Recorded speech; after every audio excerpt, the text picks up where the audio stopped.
Okay, Mayor Bevelds, we're live again. Okay, thank you. We're back on our agenda. Next one, as I said, was the Dutch Meadows draft subdivision agreement, and I'll turn it over to Shannon on this. Thank you, Mayor and Council. So this is the draft subdivision agreement for Dutch Meadows, which staff, as well as the developer and the respective lawyers have been working on for the last 12 to 18 months.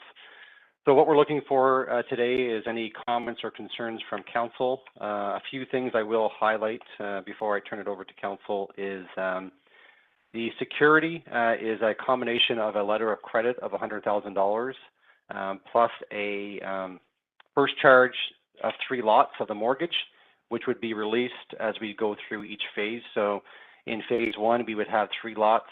Once we release those, we would then get 3 lots in phase 2, and so on. That is to kind of work with a little bit of the financing with the developer at this time. As well, we have included, which was a concern for Mount Pleasant Cemetery. In the subdivision agreement, there is, it speaks to a fence that will be erected around the cemetery, and that will be done by the developer, as well as the cash in lieu, which is the 5%. Would be paid before the second phase begins of Dutch Meadows. So in the agreement, we have put a date of 2026.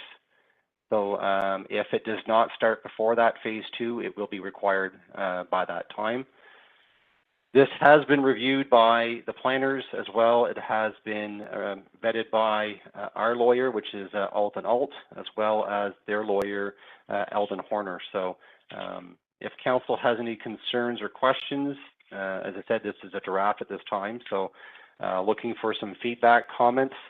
There is some other schedules that will be included when it does come back for a final to Council. That will be connection fees as well as a plan of the lot as well too. So if Council has any questions or concerns, I'd be more than happy to answer them. Okay, Deputy Mayor Gardner. No, I reviewed it. I think it's a pretty standard agreement. The only thing I'm thinking of is with the Schedule K for the parkland, we had agreed to take cash in lieu. Have we decided to maybe, parklands, correct me if I'm wrong, Shannon, generally speaking, in a subdivision, you just have that if you're going to do a playground or something like that. So has there been any thought if we're not doing it in that subdivision, but the Stewart Drive park may get a lot busier than it generally is normally, right? I'm thinking it would be the closest one. Correct. Yeah. So that's something we discussed at the very beginning of this discussion with the developer, was that we realized that there was a park on Stewart Drive. So that's why we went ahead with the 5% cash in lieu. Now that will go into the parkland. So Council at that time, if they wanted to do any upgrades to Stewart Drive, could take that out of the parkland. So that's always an option. Yeah. Okay, because I think that, the traffic, I mean, that's a pretty small park in the sense of playground equipment and that type of thing. Okay, that, like I said, I think it's pretty standard. I don't think there was nothing jumped out really to me. That's it. Thanks. Councilor Wells. Thank you, Mayor. Oh, I read it, and like Deputy Mayor said, it's pretty standard here. I like the idea about taking the 5% instead of another playground, and we can use that if we had to add more equipment and that to the Stewart Drive one. I think that was a good part. Other than that, like we pay the lawyers and everything for to go over stuff like this, and what I can see, you could read this twice, 3 times and still miss something, but what I've read, I'm more than happy with. Thank you, Mayor. Councilor Lewis. No, I have no questions, no concerns. Very lengthy. As my colleague said, it looks very standard. And I'm also glad that we took the 5% instead of playground equipment, because there's a playground equipment right next door on Stewart. So if the council of the day decides to do an upgrade to it, then that money will be there. I think this draft agreement is fair to Swanks and also fair to the council of the day. Thank you. Council Mellon? Yeah, on page 68, the section 9, I guess, the owner shall be responsible for payment of all professional and quasi-professional fees. Is that above and beyond like the building permits, like any other, like what do those fees incur? Like, we're obviously charging them building permit fees. That's not what this is. It's not, because any, I don't know. Yeah, so they've had to fees. undergo, they've had to do an environmental study, they've had to do a traffic study. So those are all those fees that are included in that. Okay, I thought, I read through this and it's a lengthy document and it's obviously put together by lawyers, which, no offense to Eldon and Alton Alt, but it loses me in a lot of it. How long do they have to put the second lift of pavement on? As I read through this, some of the work needs to be done. The base lift has to be put on, I guess, before they start construction on houses. When, and then how long are we going to be looking at this in sections? Obviously, Swanks are going to be doing it in sections, so I'm just wondering when the second lift will be put on after all the houses in that section are done. Correct, and And we will maintain the letter of credit until they have satisfied all the requirements. Okay, and the sanitary sewer, like we'll be accepting them by section. Right. What, after they've been inspected by our staff or engineers or whatever. Okay, the street lighting, I came across that. There's not a lot of detail in that. There has been some discussion in the last little bit about some of the street lights in our towns and villages. Are we going to solve by the same standard as what we have in the rest of the village? Or are we going to up the game a little bit? So we provided them with the specifications that are current, which are the Cobra, they're the Philips Cobra lights. So we did provide them with the standards so that we had the same standard across South Dundas. Okay, so they're, okay, I know there's... they're the LED type, right? Which... Yeah, I just wondered, like, I've had some discussion with a gentleman that has some expertise in that, and I didn't know if you were going to, try and up the game here, or as long as it's, okay. So just for the street lighting, so that's gone through Novatech Engineering, so they'll make sure that it complies with the standard when it comes to street lighting requirements. Okay. Section 45, I'm sorry if I'm all over the place here.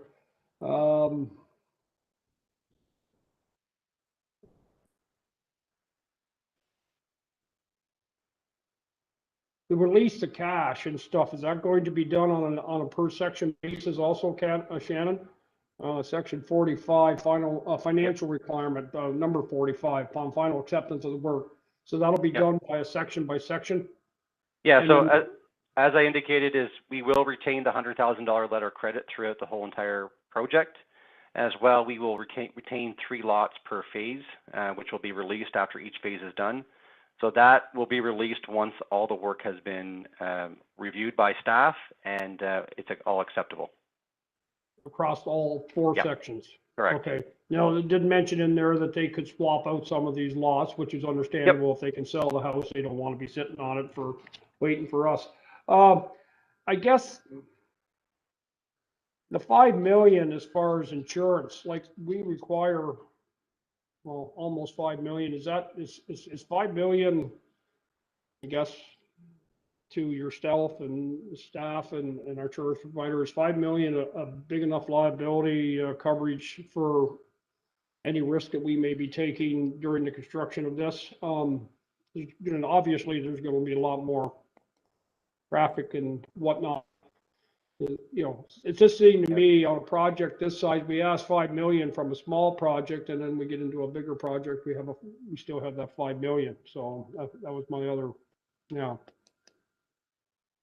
I don't think there's probably a magic number when it comes to insurance. Our standard is 5 million, but I also think with the letter of credit as well as the 3 lots we have, doesn't seem to be an issue with the lawyers. You know, we can definitely ask for more. The only issue is if we ask for more, it will cost the developer more money too.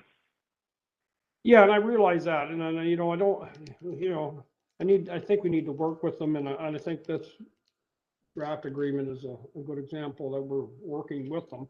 I just want to make sure that we're well enough protected, and if our insurance provider and lawyers and staff are comfortable with the 5 million, yeah, that's, you know, it was just something that jumped out at me. I think that's all I have. I guess so. Once a section is done, Shannon, do they have like a year to put the second lift on it? Because we'll be accepting it after as our road, we'll be plowing it after the first lift is on. But then when the second lift goes on, then we'll be accepting the road at that point. So it'll be 1 year after that section is done before Correct. we accept it.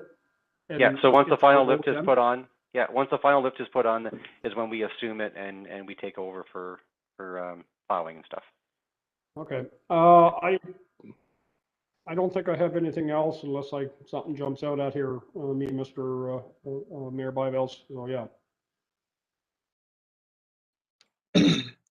Okay, and I agree with council on the vast majority. I guess I've always had an overarching concern about the drainage plan, and I'm gonna trust the engineers with it right now, and hopefully it works out well.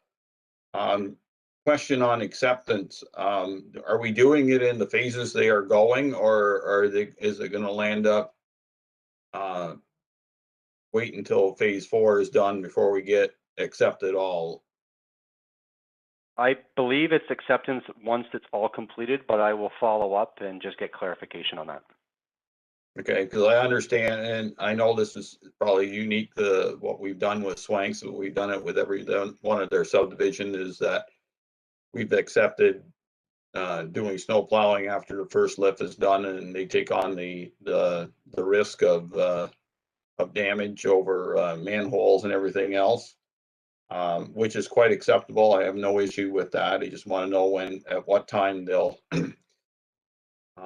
putting on the second lift, and then it lands up being ours. Do we do it in phases, or do it all in one big swoop?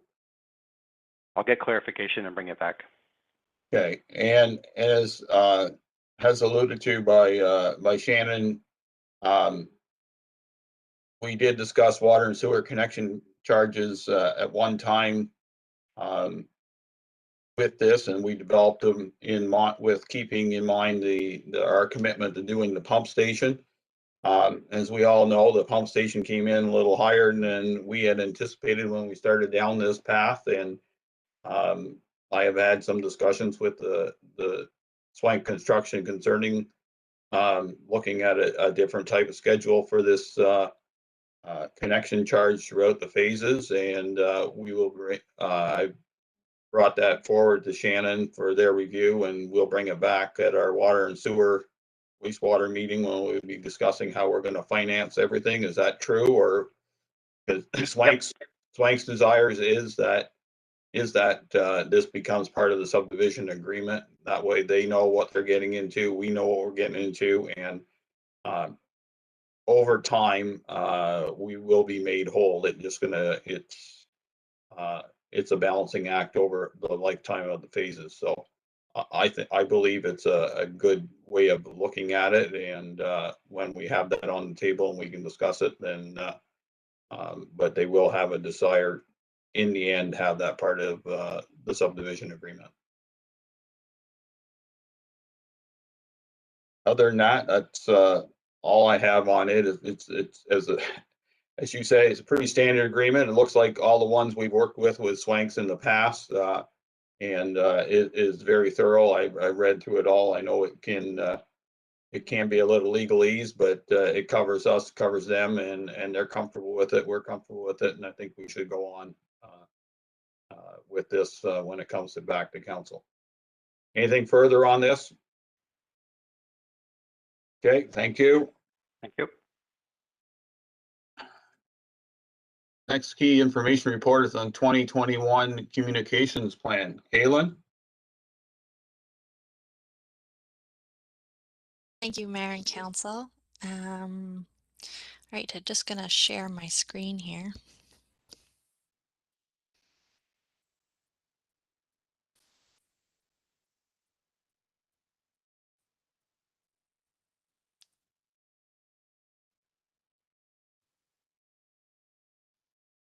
Can you all see that?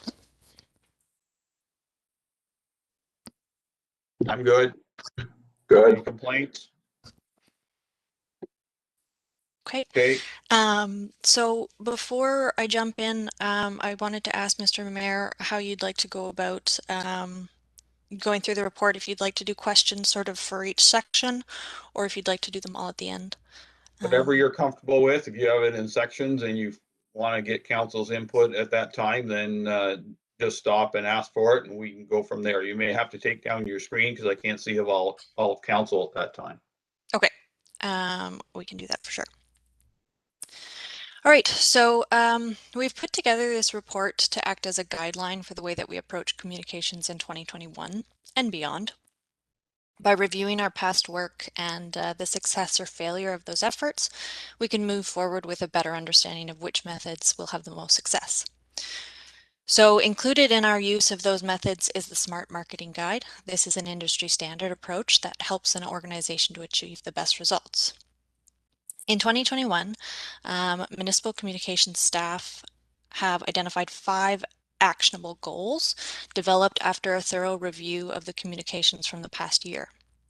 These goals are to improve community engagement, make the website more user-friendly, implement targeted approaches to social media, begin working towards community unity online, and facilitating staff community connections online. So these actionable items, we kind of go through them with recommendations and steps that are outlined in the report, and I'll expand on them and how we aim to achieve those goals in 2021. So to start, we're going to take a look at some of the tools that we use to deliver communications to the public. So I'll start briefly. I'll speak about some of the major ones, and if you have more specific questions, we can certainly address those. As you know, the website is undergoing a small refresh to its style and some of the functionality. These changes are being made in an effort to make the website more user-friendly. Once completed, we will also make a shift to be more reliant on the website and drive traffic there from our social media accounts, rather than using social media as the information center. While I do believe this update will improve the website's functions, it is not a long-term fix. Each year we become more reliant on our web presence and the types of interactions that we have with the community online. Online payments, booking systems, community engagement, and overall functions are needed in order to communicate the message that we want to residents and visitors. So as such, I estimate that we will need a new closed source website within the next 3 to 5 years. A website is the first impression that we make with the majority of people. As we continue our efforts in other departments to increase tourism, recruit doctors, young professionals and families, businesses and entrepreneurs, and to improve our programming, we need to have an online presence that says that we are the place to live, work, and play. All of this comes back to our image and branding, which we will get back to later. But we need to be competitive in the destination and residential markets. And as much as sometimes it doesn't seem like it, having a modern and efficient online service is an important piece of the overall services that make up the municipality's work. So it's something that we provide our residents, and as such, we need to aim to provide the best. Next, we take a look at our social media channels as another tool of communications for the public. So our goal will be to make weekly and monthly schedules for our posts on social media in 2021, as well as the annual calendar that was in the report. What I want to get across in this plan, though, is that we will be making a pivot to focus on posts that complement the nature of the social media channel. This especially applies to trying some new things on Twitter and Instagram. And if we can aim to create a monthly plan, it will make our social media interactions more efficient, so that the goal is to work towards, so that's our goal, to work towards in 2021. Are there any questions so far? Would you like me to stop sharing my screen? Yes, please. Okay, yes, Deputy Mayor Gardner, go ahead. Thank you. I like the movement with the social media guidelines. And you're absolutely correct with the website. The South Dundas Economic Development Committee has, I mean, prior to the pandemic, I think if the pandemic hadn't happened, you'd probably have a report from that committee, has absolutely stated that without a doubt, the website falls short big time as far as them being able to drive traffic to it and having it as a resource. I've had my own concerns as far as the website. If you go on a cell phone to the website, it's problematic. It condenses all the information and stuff like that. So anyone entering South Dundas that would look up South Dundas to see what's there, they're not getting a very good experience if they're using a phone. And I would encourage my colleagues, the Calendar Ontario, CALLANDER. When I went to Good Roads last time, I stopped at a booth and was looking. It was a startup website community, and it's neat what municipal websites can do actually in that interest. And I've spoken to Kaylin about this. They actually had it so the community could add their events to that, and then you've got the people being driven because content is being added by the community, so it's really good engagement. So more of a comment, sorry, Kaylin, than a question, but I'm thrilled that you've highlighted, and it's scary because the websites come, if they can be super expensive, and I think some municipalities pay a high price and they never seem to get what they want.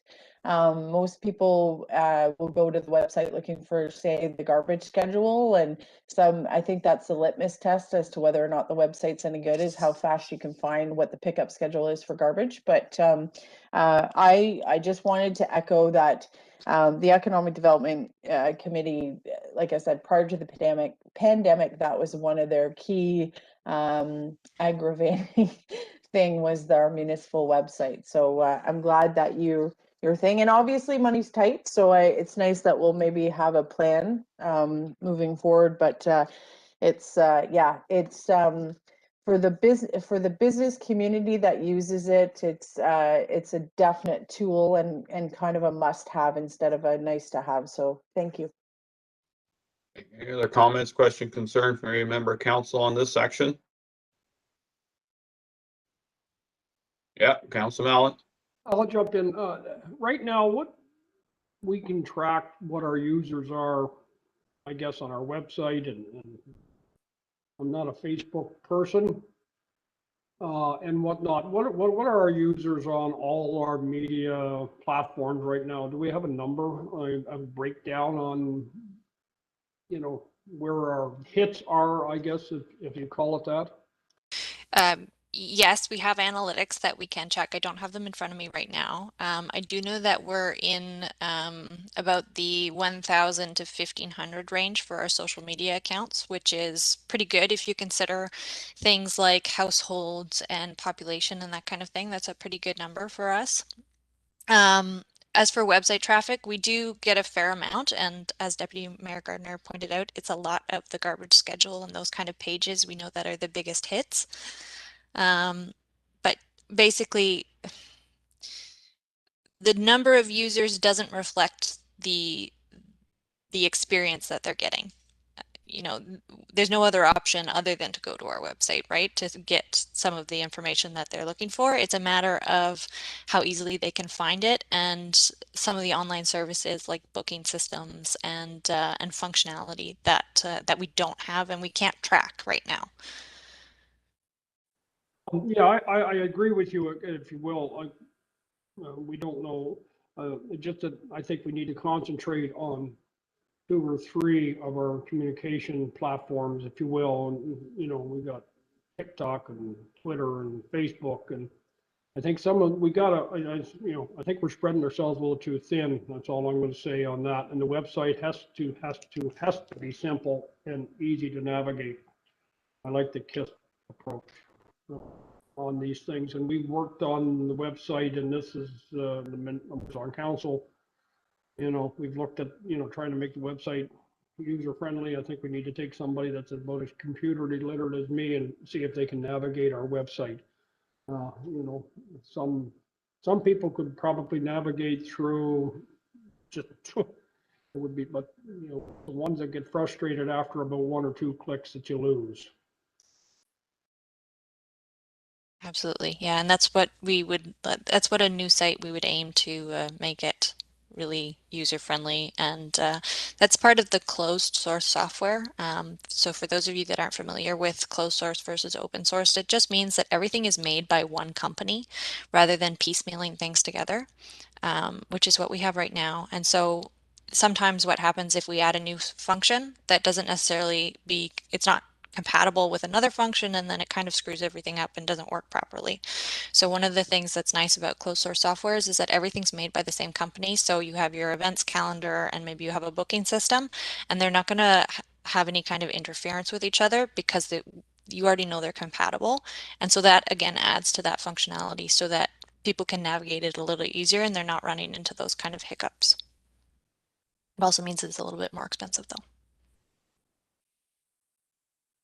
Okay, so my comments on website is that you could say it's expensive, but if you consider it an investment, the more money you spend, hopefully the better it is.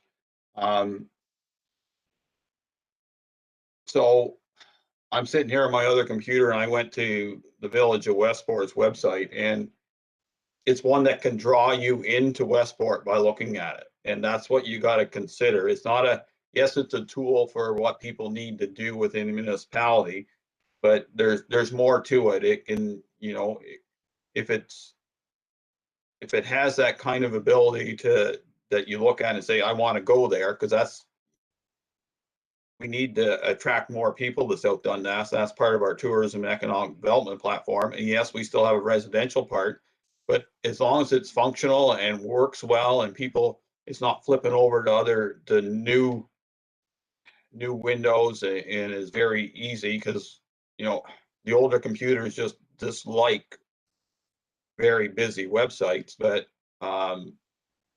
if they're very functional and attractive, as I said, I think that's the route we need to go. Yeah, it might cost us more money, but the investment will pay dividends down the road, I believe. I'm not saying we have to do it today, but you know, comparing our website to others, ours is not very friendly right now.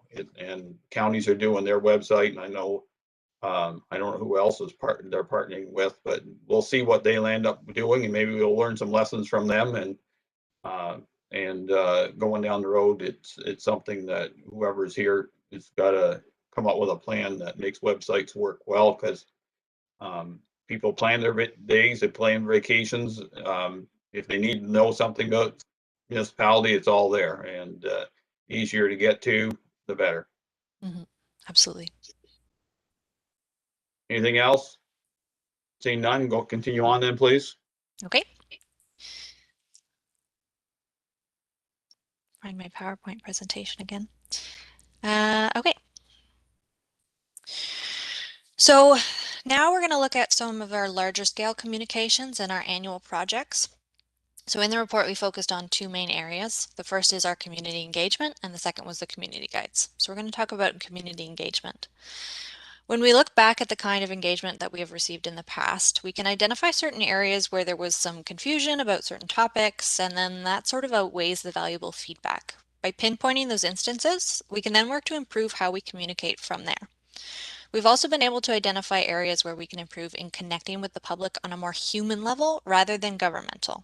Our staff and council often have to make tough decisions, as you know.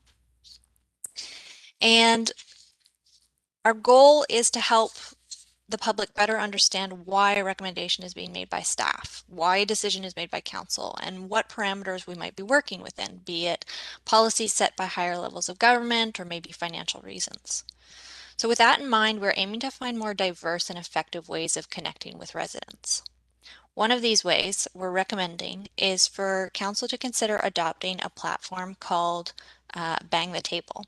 So this is a community engagement platform, and it gives the municipality its own independent URL or webpage to make use of 8 diverse engagement tools for various projects that we would want public feedback on. So the tools include surveys, polls, places, stories, forums, ideas, guest books, and questions. Staff would select the best projects for the platform and then work with myself and another administrator to determine the best tools to use for that project. We can then engage the public in a positive and controlled environment that ensures transparency. So as indicated in the report, the platform is somewhat costly for an annual subscription. However, if we could get our targeted amount of users, then that data could be invaluable in representing the voices of our citizens. In the past, the most participation we have received on a survey was only 400 responses. While this isn't bad, we can give the community a better place to make their voices heard if we reach that target that we're looking for in the report of 1,000 to about 1,500 participants. Now, I will say, my biggest concern with this platform is that people would need to make an account in order to participate. I myself am someone who is hesitant to sign up for multiple online services, so this would be our biggest hurdle. But I did have the chance to speak with a few other municipalities that have used the platform over the last couple of years, and their engagement numbers were close to our targets, and they were of similar size to us. And that's encouraging, provided we promote the platform's use and do a proper implementation strategy. If we do that, then my concerns are sort of not as big. We want to be able to give our residents a voice, and such a platform can do that.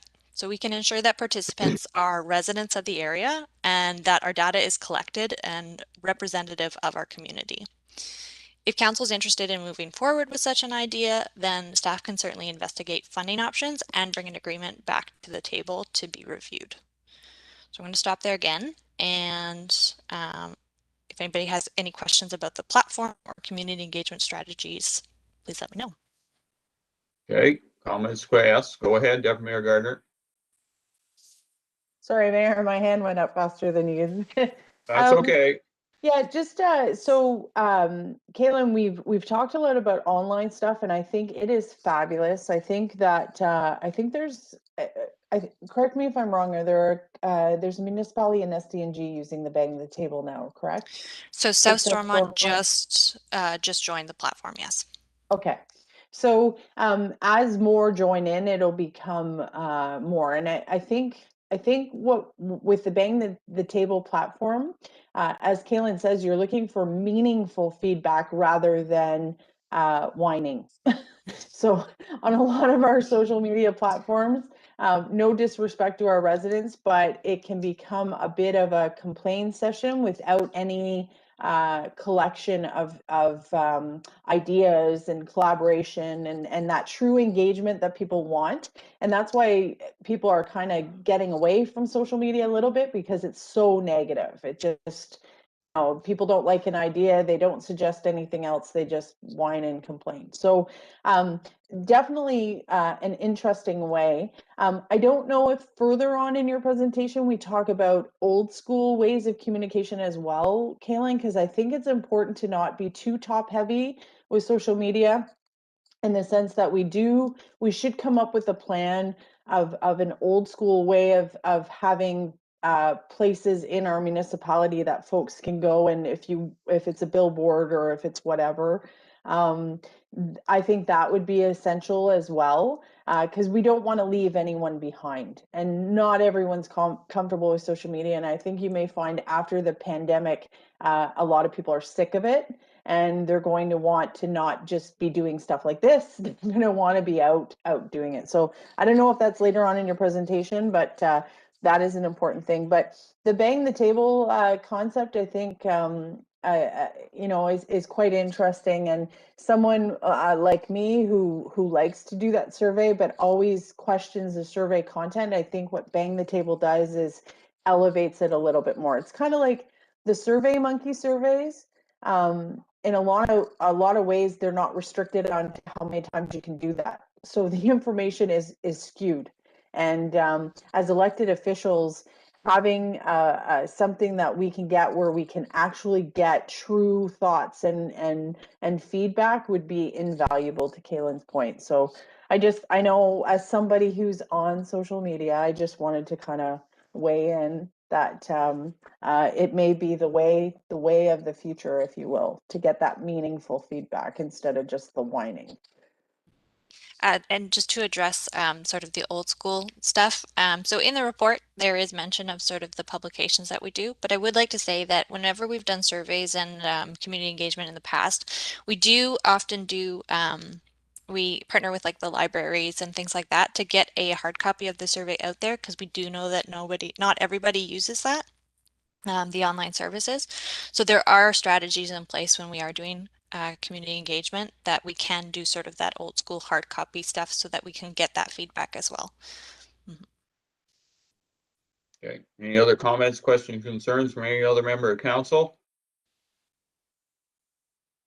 Okay, go on then, please. I am a little cautious on Bang Table, but if South Stormont's gonna go down that road, at least someone's gonna give it a try and inform us on how it goes. And it sounded better when you described it than before, because it almost sounded like a different type of Facebook. Go on then, please. Yeah, okay. All right. Okay, so next I wanted to talk about our community guides. So when we've reviewed past guides, it seems clear that we've been having some challenges with misinformation and schedule changes that occur before the guides are even mailed. There's a lot of time between having it completed and sending off to the printers between actually mailing it. And so sometimes things can happen in that time frame that that means that times change or dates change or something like that. And then the information that's being mailed out isn't necessarily accurate. So this is frustrating, obviously, for both staff and for residents who aren't getting the right information. So we've examined our options, and I'd like to recommend that we make a bit of a change to our community guides to provide more generalized information, but that is still informative, while directing people to the website or to the office so that they can get the specifics. So this is a multi-month project each time that we make a new community guide, and we don't have the speed or turnaround to always get those dates right, which is why we were looking to do this. And in speaking with other departments, what we would like to do is create a municipal guide that is mailed in January, and then a community guide with recreation, parks, tourism information. We're currently thinking that this would be good in August. We're sort of thinking about that date though. It's not set in stone. So this will allow us to make better use of the money required to develop and mail the guides, and will ensure accurate information is being distributed.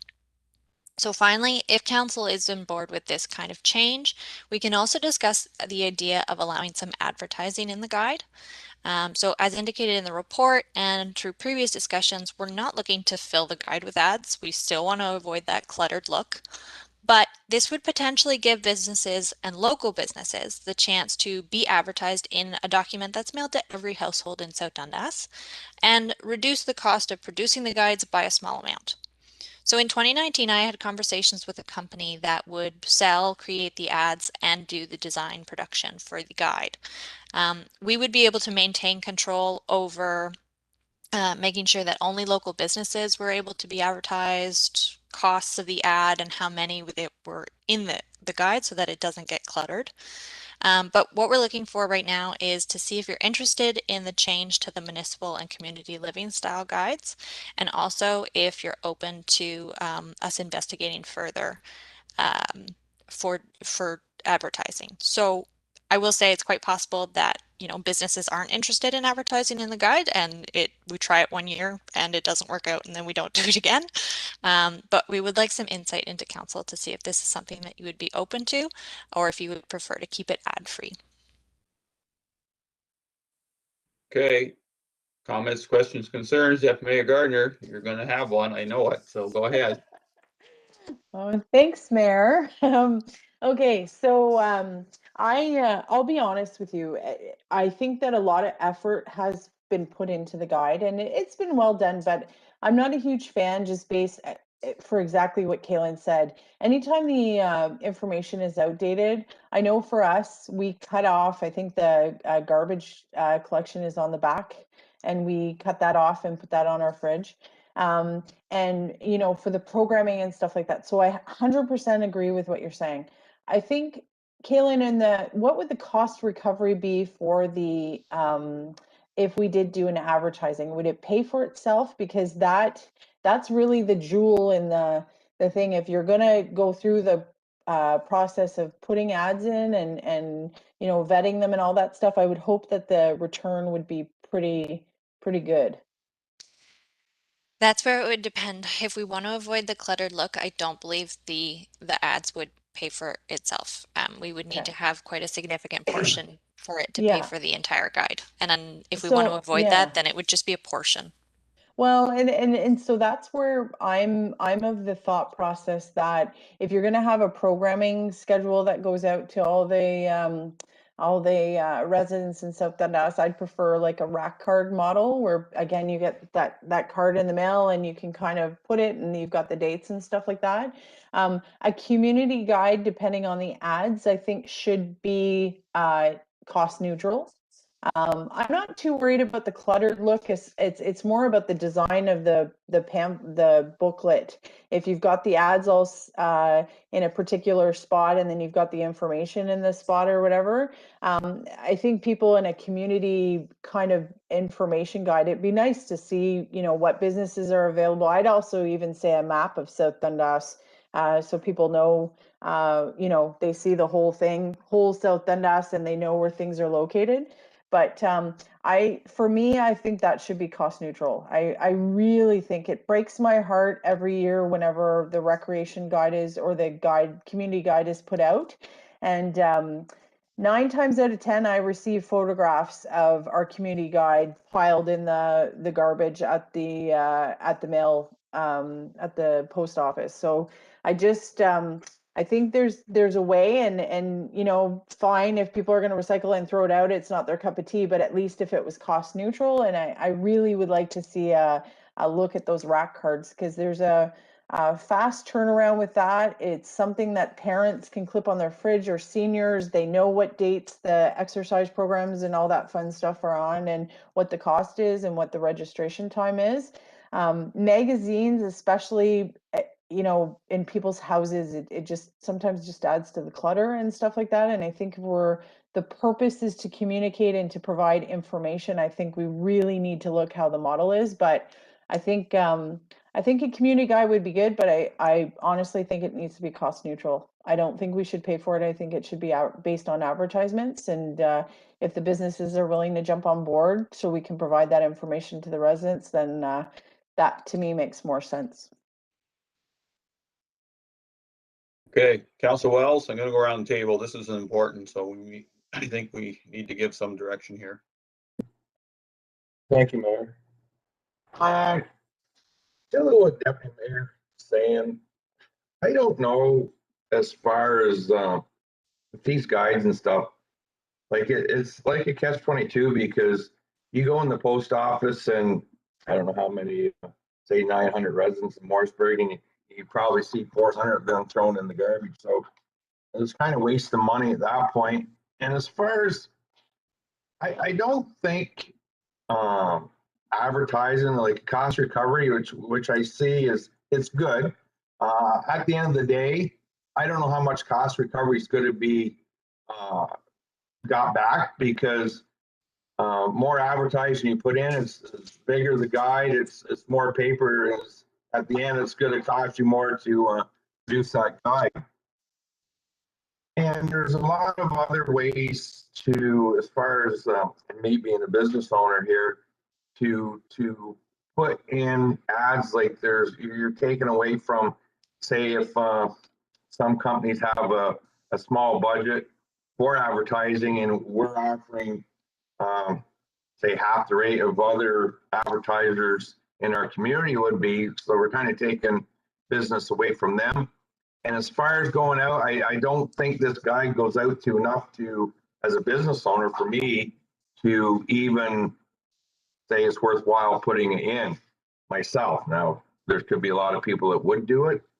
And I think it should be directed on what a guide is supposed to be, in my point of view, is what the community is offering. Is as far as the community, not what businesses are offering. There's directories for businesses, everything that's Chamber of Commerce and all that stuff.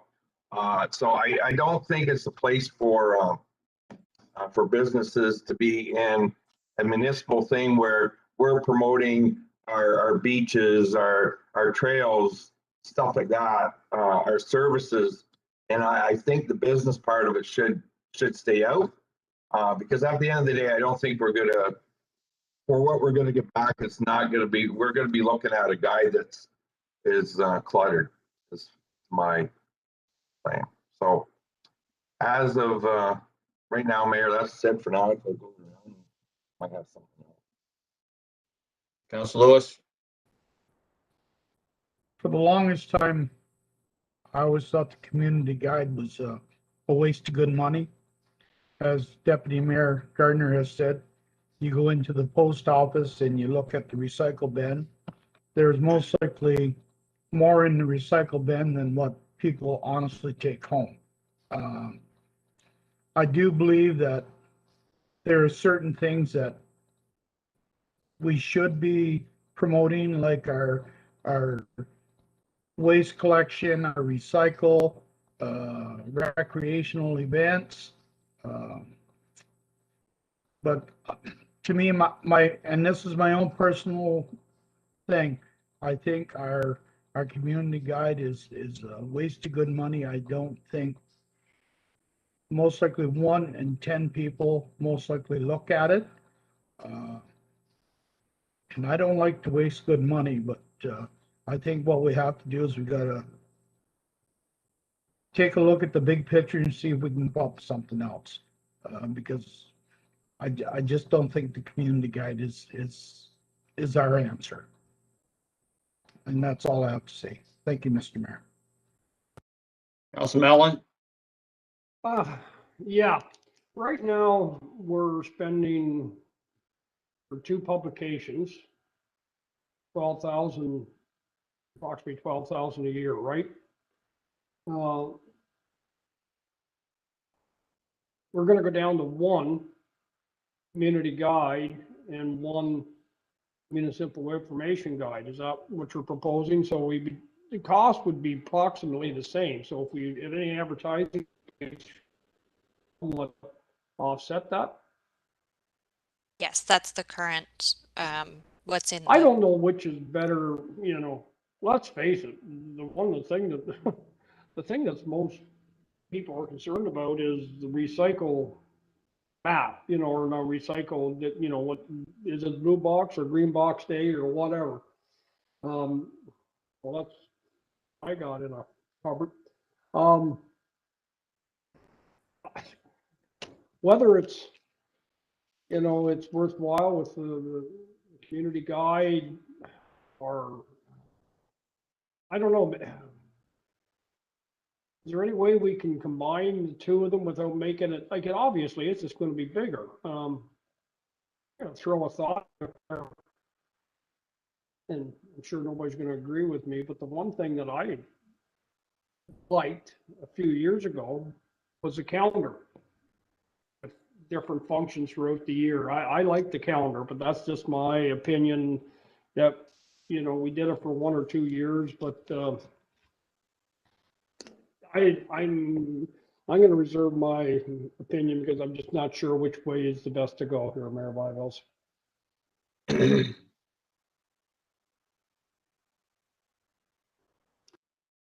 Okay, so I still believe that the community living guide is something that I'd like to see in South Dundas. I think, I was listening to everybody's comments and everybody had good comments, but I'd like to see more of a quote unquote community living guide. It's not just us, it's just not staff, it's just not the municipal arm of South Dundas, it's everybody in South Dundas. And I do believe that something like that should be spearheaded by us. I don't have any issues with ads. I think I've seen one that North Dundas did a number of years ago, and I believe it was done well enough. You can get a little tacky. I won't, the ads have to be fairly general in nature, and not, specific, but, and I'm not talking about rah ads. I'm talking about ads that, still promote what they have to offer to the residents of South Dundas. I like the map idea. I think the map as the centerfold is something that every resident of South Dundas has to look at once in a while, because yeah, they know their little piece of it very well, but as I always challenge any and every resident of South Dundas, they say, you ever been to Whippoorwill Lane? And when I would say 90% would say, where in the heck is Whippoorwill Lane? And it'd say, well, it's up in the northeast corner. It's and actually we share it with South Stormont. So, and not to be facetious to them, but it gives, when you see the map, that we're just not Iroquois, Morrisburg, Williamsburg, Matilda, whatever. We are South Dundas. Yes, the calendar with the garbage recycling weeks is important. Everybody has to think on Monday, which week is it now? And most people either stick it on their fridge or in the garage somewhere that they can at least a reminder to when what week it is. It allows us to celebrate South Dundas too. I know it can't be date specific, but we offer a lot of things, and having that vehicle to offer is important. I know those who do not live online, the seniors of us, and we do have a lot of seniors, use that, and they ask where it is, when it's coming out, mainly probably because of the calendar, but there's more to it. They're still readers, and at this time, I still believe we should have it. As for having a municipal guide, I think that municipal guide can be probably condensed quite a bit and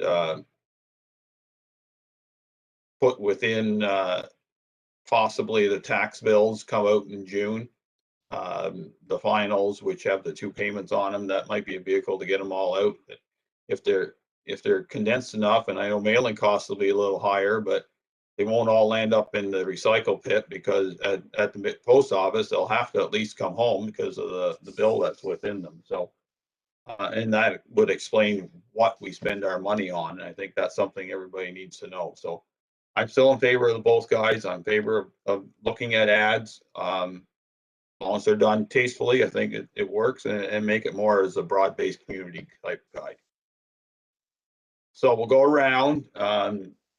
Yes or no to both. So Kaylin has some direction of where we want to go, and we'll go from there. Mayor Gardner. I'm okay with both. If we're able to get a cost recovery on the community guide or the other guide. I'm just wondering, during the pandemic, we've had a pretty good partnership with our local paper, and I'm just thinking if maybe that would be a way to deliver one or both, because as you mentioned, Mayor Byvelds, the readers read, and the readers read the paper. And it might be a way to rejig it so you're getting one with the tax bill and then one in the local newspaper, either as an insert or something. Like maybe that would be a way to target the folks that actually will read it and enjoy it. That type of thing, and just something different. It might, and maybe it's cheaper than postage. I don't know, right? So just something to look at. And I do know that in the summer we're going to have the pop-up shops. So maybe, maybe having a day where we have municipal information booth and we, give out the guide as well. That might be another avenue for people that are new to the area or whatever. So I'm just looking for some creativity, I think, in this. Kaylin, I think you're the one to definitely tackle this, but that's all. Just maybe not same as.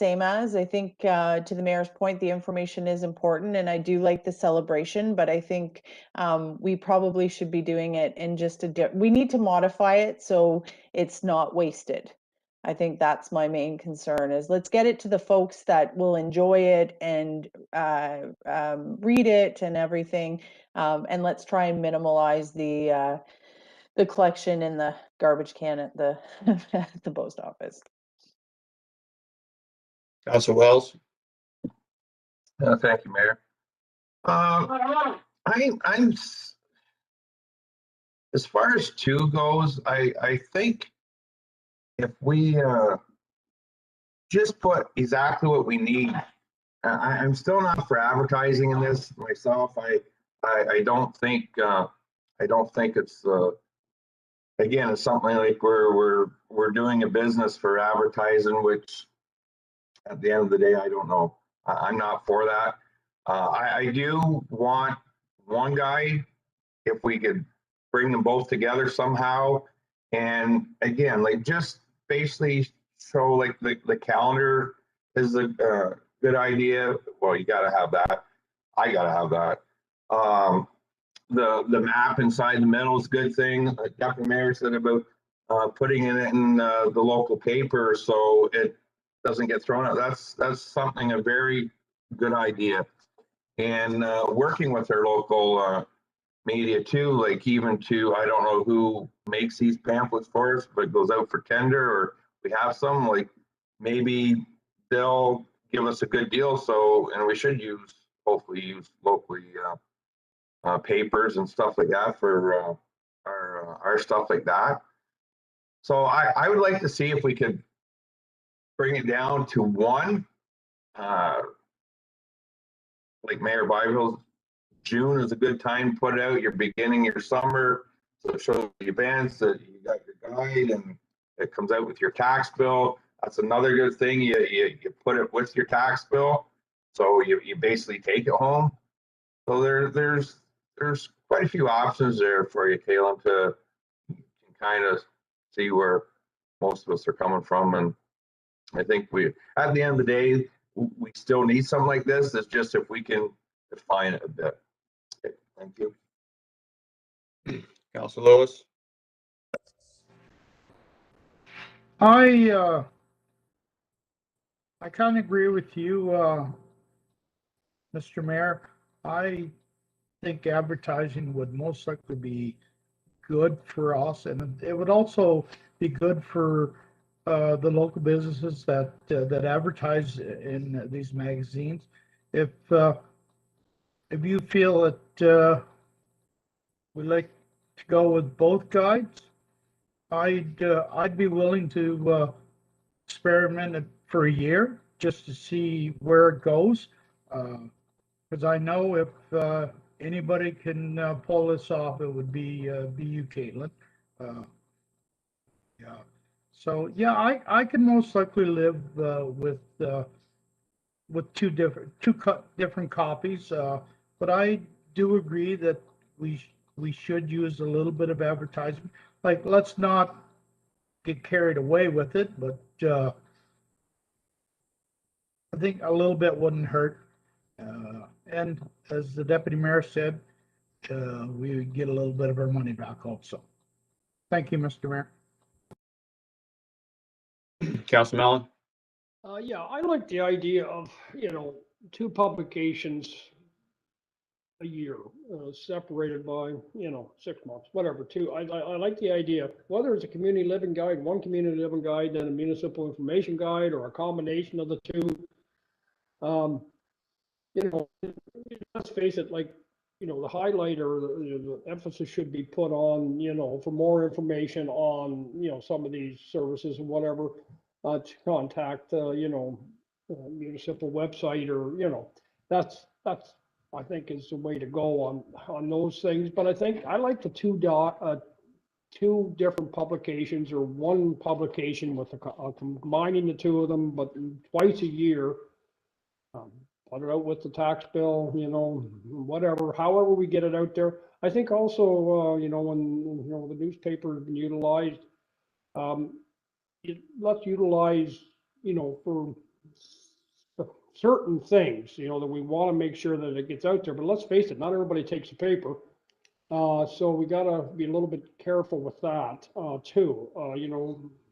We'll probably hit as many people that would take, we only have the one local paper now, and it does a great job in the community, but we've got to be careful on who the circulation of that paper is to everybody in the community. So You know, as far as the advertising, I don't have a real issue with advertising, you know, if it's done tastefully and tactfully and, you know, you don't want, you know, just see what kind of response you get from the businesses out there, you know, small ads, you know, around the outside edge of the border or, I don't know, yeah, you know, and so what if we don't get cost recovery? We're spending 12,000 now on two public.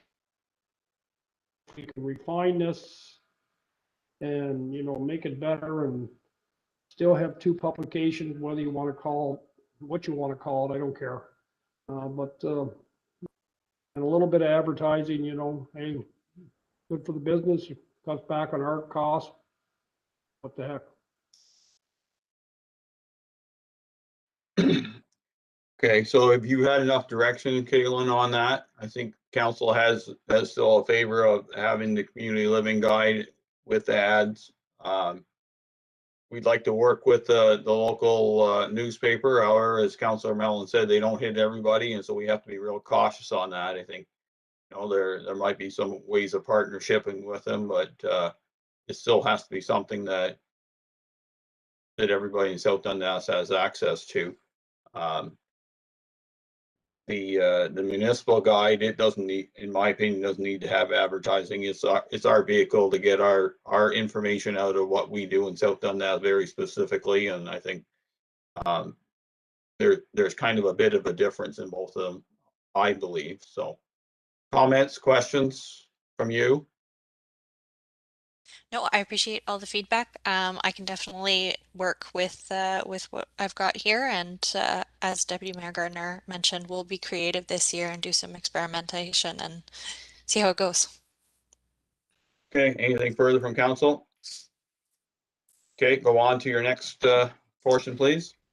All right, so this is our last portion, and we're moving on to branding. So, branding and online marketing are absolutely vital to the success of businesses or organization in today's world. Are you you have a screen to share this time? Because it didn't come up if you, Oh, it Think didn't it- share. you know, because you faded out. Let me just see if I can get this up. Can you see that? I can see that. Council Yeah. good? Yep. Okay, So, it's not just a logo and some colors. So we take the pandemic as an example as to how reliant we are on the internet and online services. So we want to talk about today is how, like I said, the brand's not just a logo. Think about some of the most influential brands or businesses that you can think of. Taglines or jingles that immediately trip your memory, or you know which company it is right away. Brands are about building communities, and they help build consumer trust and loyalty. When you take that model and apply it to local brand identities, we can see examples where a brand expands tourism, fosters community pride, and many other aspects. It encourages shopping local and supporting local businesses, artists, and creators. It can make people want to live somewhere, or current residents feel like they're part of a unified network. Seems like a lot to put on the shoulders of a logo, some colors, and a tagline, but with proper implementation, a brand identity can perform wonders. So our aim today is to get council thinking about the possibilities that come with a community brand. Staff understand that we're not really at a stage to do a full branding exercise this year, but we have identified 3 action items that we can get started working on in 2021 and 2022 to get us to that point. So these include community engagement, which we've already talked about. So working with our community to see if there is an appetite for this kind of a branding identity, and asking our community, what does South Dundas mean to them?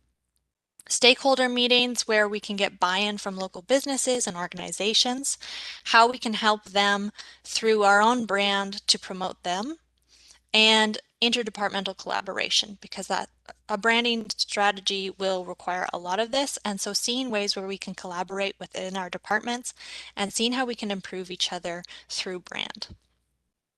So these action items will give us the foundation to perform a branding exercise. We'll know which areas to focus on from the community and have identified the best ways we can help our residents and businesses. All of this will be important first steps when working with a designer. So as indicated in the report, staff recommend a community branding exercise within the next 2 to 3 years.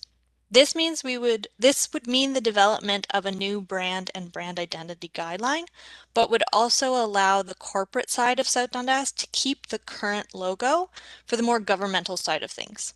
So this means that the plaques and many items in the municipal center would not need to be changed. This keeps costs down, and for the other items that have the current logo, there would be a gradual shift. We don't want to waste money, and so merchandise and swag would be used until it ran out. Same with other items, like some of our publications that have those old logos. All of those would be able to be used. There would be some changes to signage and a few other things that would need to be changed over gradually as well. So if we're keeping the current brand as the corporate brand, why do we need a community brand? What this comes down to is an opportunity to work on unifying South Dundas under one image that represents them. So in a branding exercise, the design company will work with staff to make sure that our residents and businesses are represented in the brand. Community engagement plays a huge role in the success of such a project.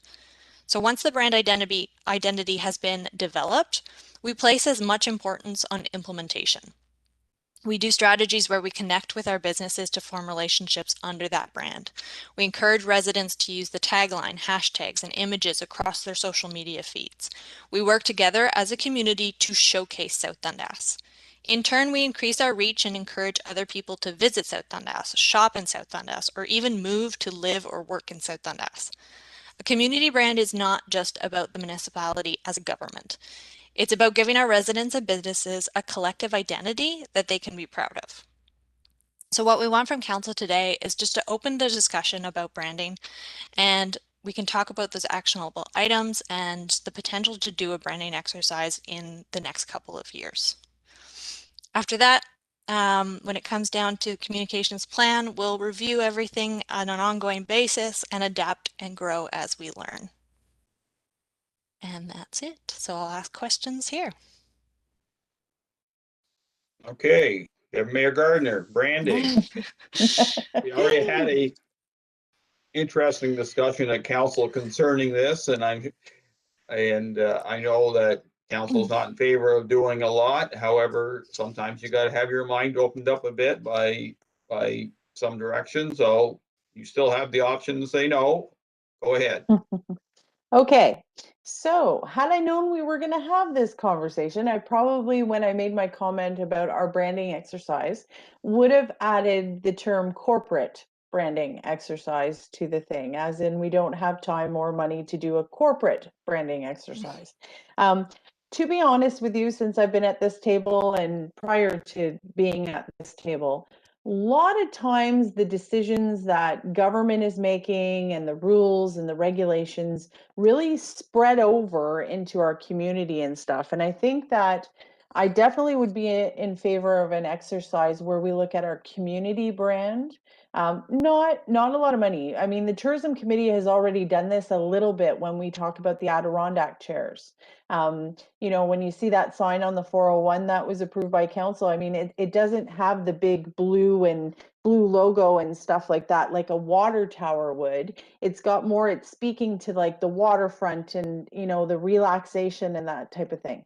So I think, to be honest with you, I think it would be beneficial to our residents to take that focus away from that very corporate brand that should be stale, and it should be, it speaks to the corporation of the municipality and the business of the municipality. And I think it would be nice to kind of separate the two and have more of a community brand. Like, what does our community stand for? I hate the term brand, but I can't think of anything else to call it. So I don't know, Galen, if we have another word for it, but it's really Image kind identity. yeah, like our community identity versus our corporate identity. Those two are very separate. And there's been organizations that I've been involved with where they recognized very early on that they needed to have that double identity, if you will, where the corporate identity is very solid and governmental and stable and everything, and it's kind of affixed to the kind of the stuff that has to take place, versus the community brand when we talk about, hey, come and you know, you're already living here, what's great about South Dundas, or come and live here, raise your family here, retire here, this is what you're going to. Because every place has the government brand.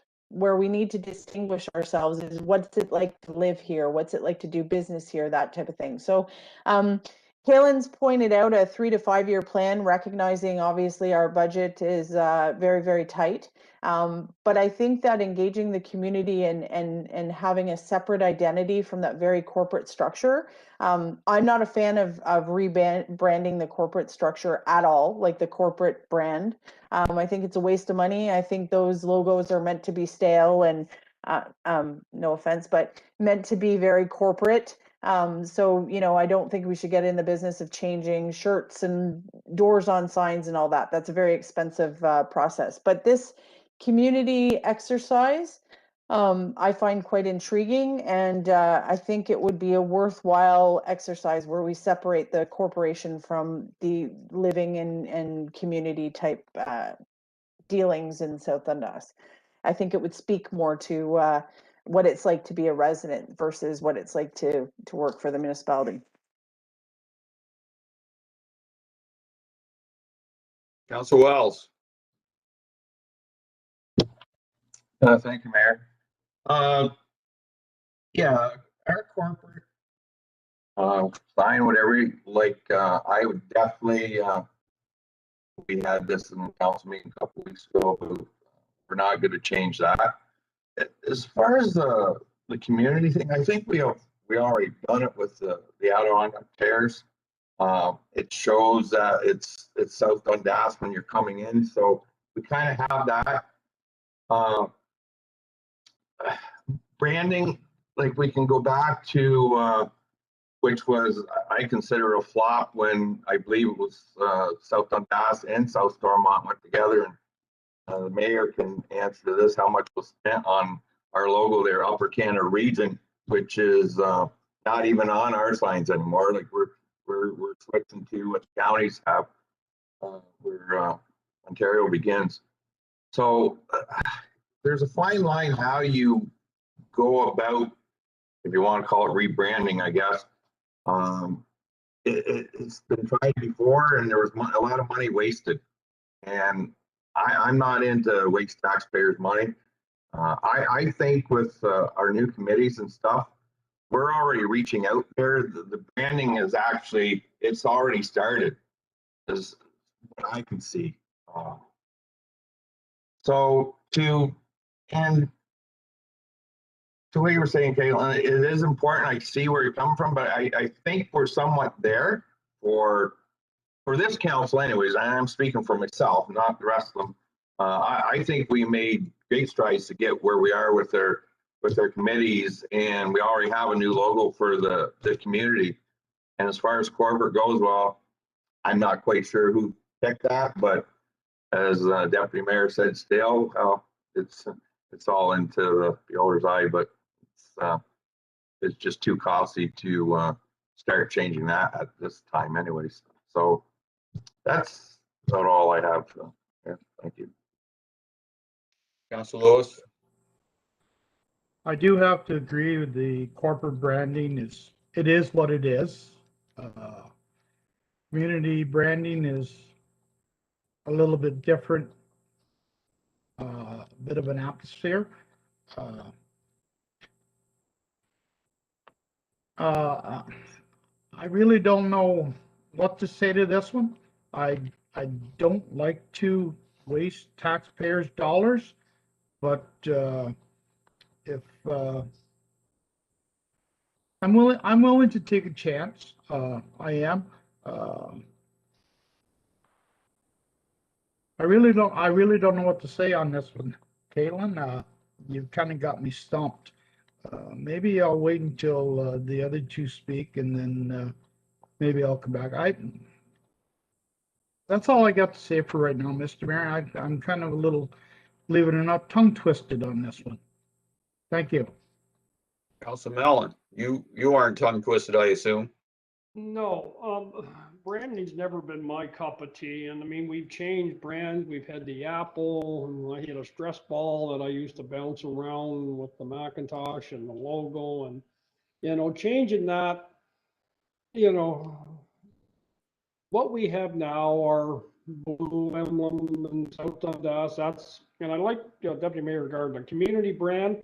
And like, I mean, we can do the Adirondack chairs. We could do, do something with the Macintosh Apple. We could, but I think we could go out to the community, and this doesn't need to cost us a lot of money. Like, just, get some design, some ideas, over the next 2-3 years, and maybe, or whatever length of time you want to do it, because branding, I don't think, be perfectly honest with you, I guess I'm on the mindset, build it and they will come. I don't think we need to try and, branding is sort of a, it's a catchy, thing, but let's face it, if we have a good enough community and we build it up strong enough and we have the opportunity for housing and employment and whatnot, you could have a dead skunk on the road and people are still going to come here. I'm sorry. I'm not a brand person. I think we got what we got. I'm good with that. I like the community brand that has been suggested, and just sort of put some splash on it, get somebody's attention, on it. I don't think we need to spend a lot of money on that. And if we got a good enough community, if we build the community good enough and vibrant enough, people will come, and it'll sell itself. I think we need to help it along a little bit to get people's attention, but rebranding, no. Okay, so people are asking history. So the corporate logo that we have that is now blue actually was designed by Lori Boyd in 1998, and it was actually more gold than it was anything else. And I'm sure that somewhere the original bronze plaque we made of it is somewhere within our corporate structure, and it went blue, I think 2014 or somewhere in there. So that's that basis. The Upper Canada Region 1 actually started, I believe, in 2006, before my term at council, and the South Dundas Economic Development Committee at that time had hired TD Graham and Associates out of Kempville to come up with a branding exercise that they had hoped would incentivize or unite not only the residents of South Dundas, but the businesses of South Dundas, and we can all work with one kind of brand. And South Stormont was asked to participate as a regional brand for people to come and bring more tourist business to the area. Can't disagree. It didn't go where we wanted to. I think the biggest challenge is there was no business uptake on it, and maybe part of the challenge was that Upper Canada was a little too generalized, because that could mean all of Ontario. Remember going through the county branding exercise way back in 2011, I believe, and we spent a considerable amount of money and got nowhere with it. And then a subcommittee of councillors and staff actually came up with the tagline "Where Ontario Began," and it is what it is. But a good brand, whether you're a corporation or you have something to sell, or your municipality, can do a lot of good. It needs to be certainly accepted by the majority of residents in your area. Most people know where the county is in Ontario, and that's Prince Edward. They are unique because of their geographic location, but to be honest, it probably draws more people there than it would if they didn't have any at all. We're part of the county, so that being SDG, we still want to be somewhat unique. I think the Adirondack chairs certainly make us a little bit different. However, My challenge is it doesn't speak to all the residents of South Dundas, and I don't know if we'll ever get to that point, but I'm certainly willing to entertain something to make us a little bit more identifiable. And I think that's more from a tourism point and a business point of view. So as Councillor Wells alluded to, I think committees can certainly generate that excitement, and we need something to start it with too. Just generally, if you put it out to the general public, I'd say probably majority say we don't need it, and you're right, but you got to have a little bit of vision of what other people want to view and what makes people want to come here. And you know, sometimes all it takes is a brand, but the brand has to be good, and you literally have to hope that it never gets disparaged out in public, because if you do one thing wrong, that brand could be out there forever as something bad. So but I think we should look at the opportunity. Do we do it this year or next? I get a feeling from this council that we're not really ready for that, and maybe we need a little bit more thought process into looking at a community strategic plan, because we haven't done a real one in a while. We refreshed the one in midterm of the last council, and I'm not sure what they did with it, but I think they threw it in the side and never really paid any attention to it. So, and we haven't really looked at any strategic plan per se as us, except our own. But we had enough to do. I understand that fully, but going forward, having a good general community discussion on where they want to be and where they want to go is I think is a good community process to do. Can't do it till COVID's totally done, that's for sure. So